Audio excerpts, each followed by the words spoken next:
이너 세이렌과 에드워드가 이너 왕의 명을 받아 어딘가로 향하고 있었다.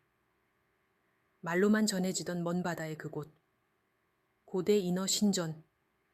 그곳이 어디에 있는지는 아무도 정확히 알지 못했다.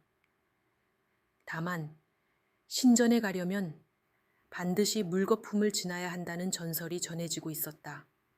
물거품을 지나간다. 대체 무슨 뜻일까?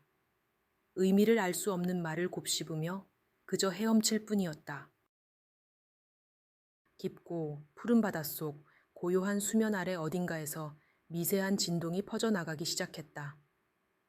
처음엔 바닷물의 흐름이 변하는 듯 하더니 이내 수면 위로 작은 기포들이 피어올랐다.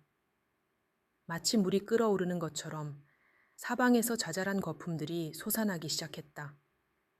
거품들은 점점 커졌고 주변의 물살이 미묘하게 흔들렸다.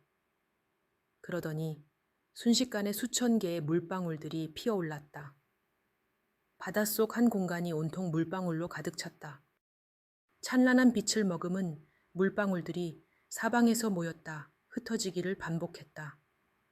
크고 작은 물방울 중에는 사람 크기만한 거대한 물방울도 있었는데 그것들은 미동조차 없이 가만히 떠 있었고 겹겹이 쌓여 안을 들여다볼 수 없었다. 거대한 물방울들은 마치 살아있는 듯 촘촘히 늘어서서 무언가를 감추고 있었다. 처음 물방울을 본 자들은 신비로움에 이끌려 물방울을 만지게 된다.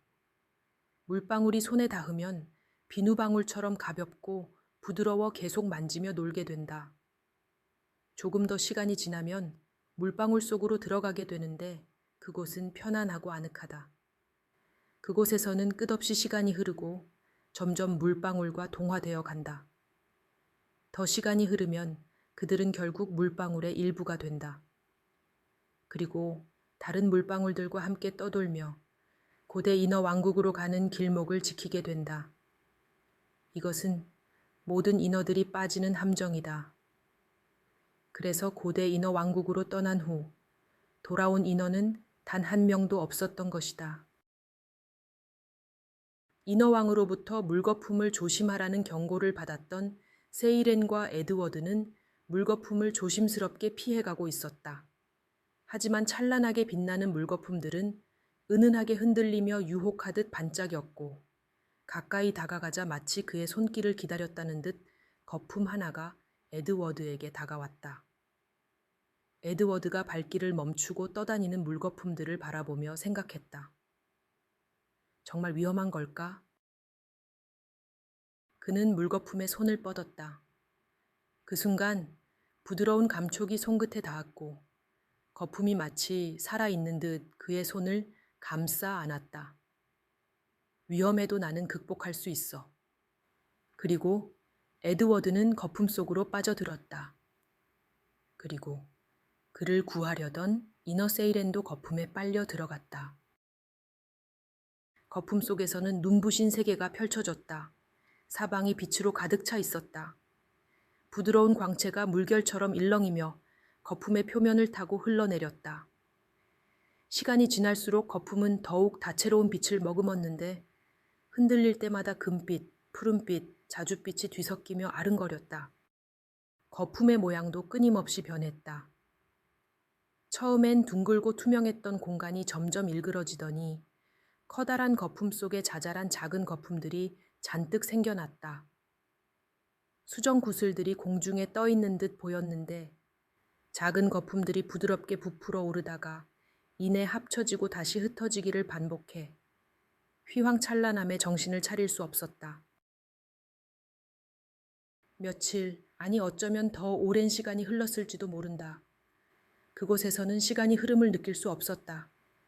며칠을 먹지 않고 거품 속에 있다 보니 그들은 몰라보게 야위어 갔다. 더 이상 나가야 한다는 생각조차 들지 않았고 오히려 이곳에 머무는 것이 자연스럽게 느껴졌다. 그들은 거품이 되어가고 있었다. 세이렌이 꿈을 꾸고 있었다. 그녀는 거품 속에서 무엇이든 될 수 있었다. 세이렌은 푸른 바닷속을 거침없이 헤엄쳤다. 시원한 바닷물이 그녀 곁을 흘러갔다. 수면 위에서는 햇살이 반짝였고 형형색색의 물고기들이 그녀를 따라다녔다. 그녀는 바다의 주인이었다. 바다는 그녀를 경배했고 수많은 인어들이 그녀 앞에 머리를 숙였다. 그녀의 손짓 하나에 물살이 움직였다. 그러나 갑자기 푸른 바다가 점점 흐려지더니 순식간에 탁한 흙탕물로 변했다. 세일에는 당황해 주위를 둘러보았다. 물고기들이 사라지고 휘황찬란하던 빛도 흐려졌다. 에드워드가 세이렌을 거품에서 끌어당기고 있었다. 안 돼. 거품이 끈질기게 늘어나며 그녀를 놓아주지 않으려 했고 세이렌 또한 이 환상 속에서 머무르고 싶었다. 하지만 에드워드가 계속 잡아당기는 탓에 거품은 결국 터지고 말았다. 세이렌의 시야가 하얗게 빛났다. 그녀는 꿈에서 깨어났다. 에드워드도 그곳에서 꿈을 꾸었다. 거품 속에서는 온갖 화려한 장면들이 끊임없이 펼쳐졌다. 하나의 환상이 스쳐 지나가면 곧바로 또 다른 환상이 피어올랐다. 색채가 춤추듯 변하고 풍경이 끝없이 바뀌었다. 거품이 만들어내는 환상은 멈출 줄 몰랐고 정신없이 이어졌다. 그러나 에드워드는 곧 지루하다는 듯 한숨을 내쉬었다. 이제 재미없네. 그러자 거품 속 환상들이 희미하게 바래기 시작했다.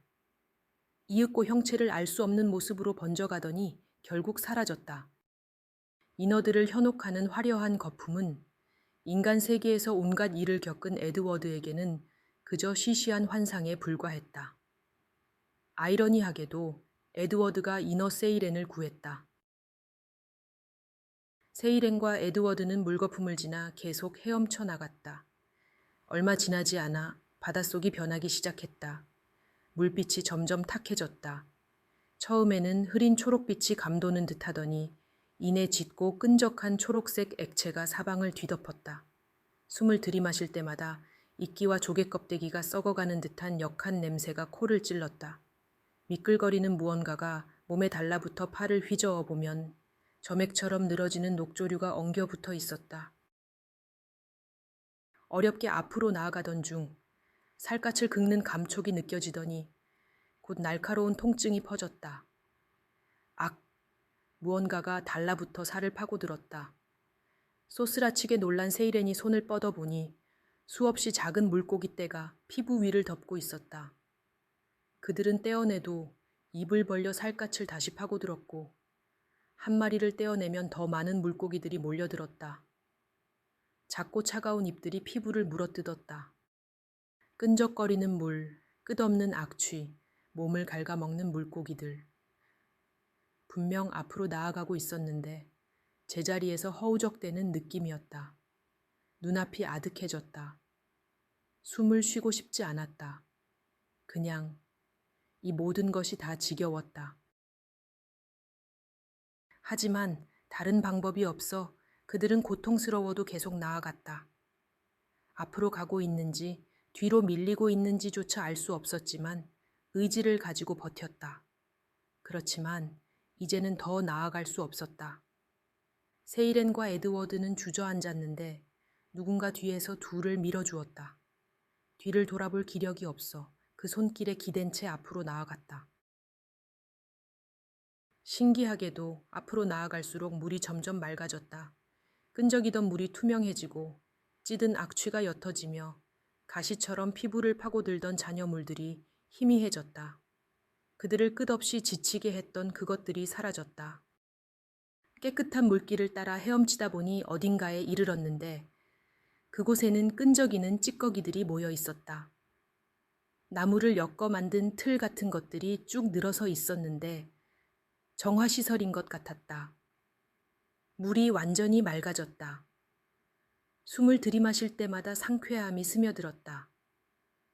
그제야 뒤를 돌아보았지만 그들을 밀어주던 누군가는 이미 사라지고 없었다.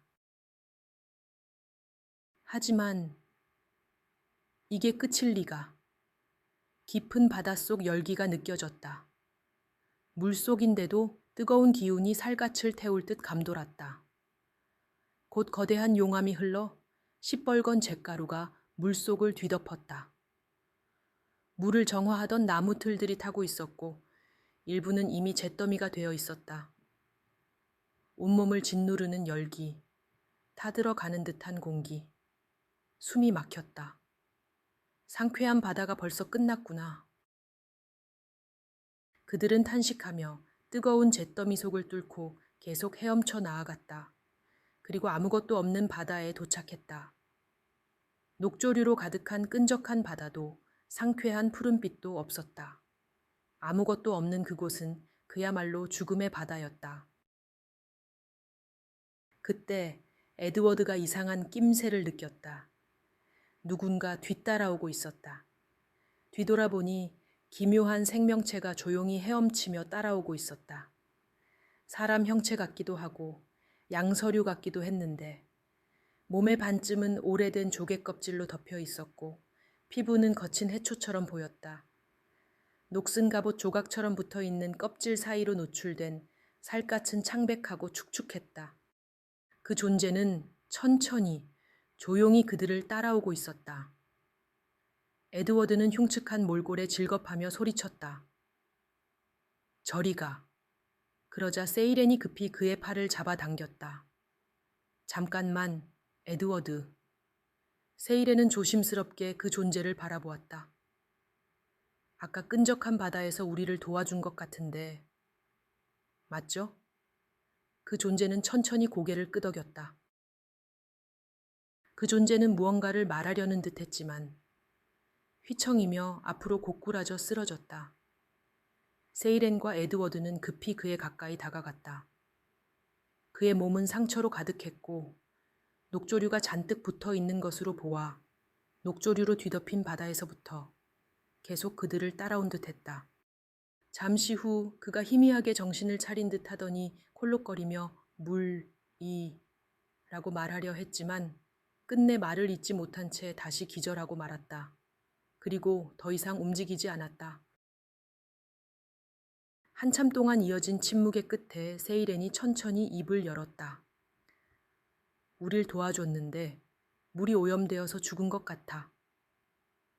아까 보니 정화시설이 타들어갔던데 우리가 복구하자. 녹조바다 전체에 정화시설을 설치하면 이렇게 아파하며 죽는 일은 없을 거야. 에드워드가 반대했다. 우리는 고대 인어 신전에 가야 돼요. 언제 다 될지 모르는데 정화시설을 만들 수는 없어요. 세이렌은 단호했다. 죽어가는 걸 먼저 살려야지. 여기가 먼저야. 세이렌과 에드워드는 쉼없이 손을 움직여 나무와 바위, 조개껍질을 엮었고 부유물을 걸러내는 구조를 세우며 열심히 정화시설을 만들기 시작했다. 하루, 이틀, 그리고 몇 달이 흘렀다. 그리고 어느 날 정화시설이 돌아가기 시작했다. 부유물들이 걸러졌고 독한 냄새를 풍기던 녹조류가 사라졌다. 바다에 깨끗한 물이 흐르기 시작했다. 세이렌과 에드워드는 감격에 차소리를 질렀다. 드디어 이제 여기 있는 생명들은 더 이상 고통받지 않겠지. 그들은 벅찬 마음으로 정화시설을 돌아본 후 뿌듯하게 다시 고대 인어 신전을 향해 떠났다. 그리고 세이렌과 에드워드가 떠난 후 맑은 물 곳곳에 기묘한 생명체들의 시체가 떠오르기 시작했다. 그들의 형체는 전에 세이렌과 에드워드를 따라가던 생명체와 비슷했는데 사람 같기도 하고 양서류 같기도 했다. 몸의 반쯤은 오래된 조개 껍질로 덮여 있었고 피부는 거친 해초처럼 보였다. 녹슨 갑옷 조각처럼 붙어 있는 껍질 사이로 노출된 살갗은 창백하고 축축했다. 하나둘 시체는 끝없이 늘어나기 시작했다. 그들은 녹조류 바다에 사는 생명체였고 세이렌이 정화시설을 만들어 녹조류를 먹을 수 없게 되자 죽어가기 시작했던 것이다. 기묘한 생명체를 살리려던 세이렌은 결국 기묘한 생명체를 모두 죽이고 말았다. 그리고 그 생명체들이 썩어서 바다는 다시 오염되어 가기 시작했으며 정화시설은 이를 버티지 못하고 다 부서졌다. 그 후 바다에는 녹조류가 다시 생겨나기 시작했고 그 바다는 녹조류 바다로 불렸다.